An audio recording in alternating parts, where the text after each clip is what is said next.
La première expo des étudiants de deuxième année de photo de l'école s'est déroulée l'année dernière dans ce même lieu.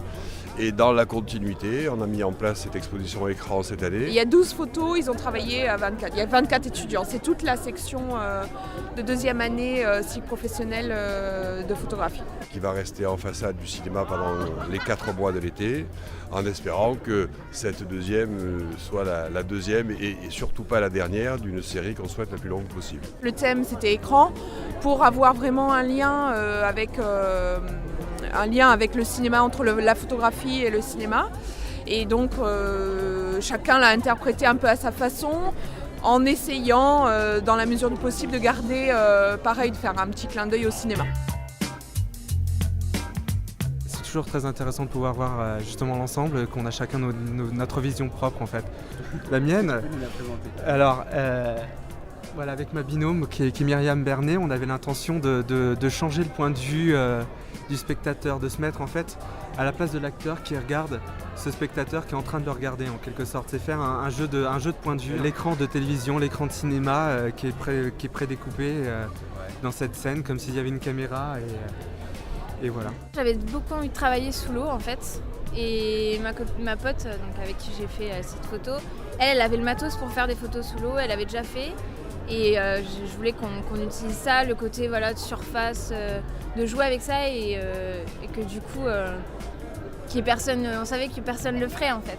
Donc on voulait jouer là-dessus, sur ce côté un peu virtuel, avec la surface. Cette frontière entre le cinéma et la réalité, tout ce qui est fictif et ce qui est réel, on ne sait pas trop s'il en rentre ou s'il sort, on sait pas.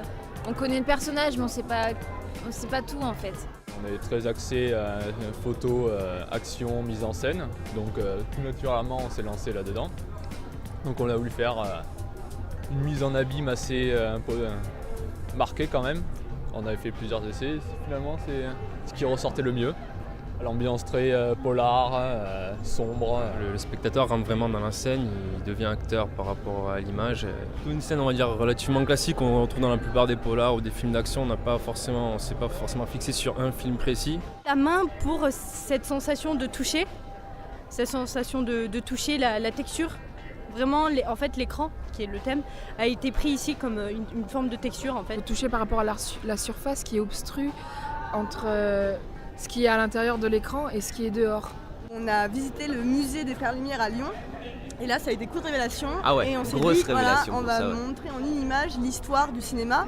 Donc en fait on passe par les Frères Lumière, on commence par les Frères Lumière avec la caméra, on continue vers les années 50 avec la cinématographe, et on finit par l'avènement du cinéma 3D avec les lunettes de la pin-up.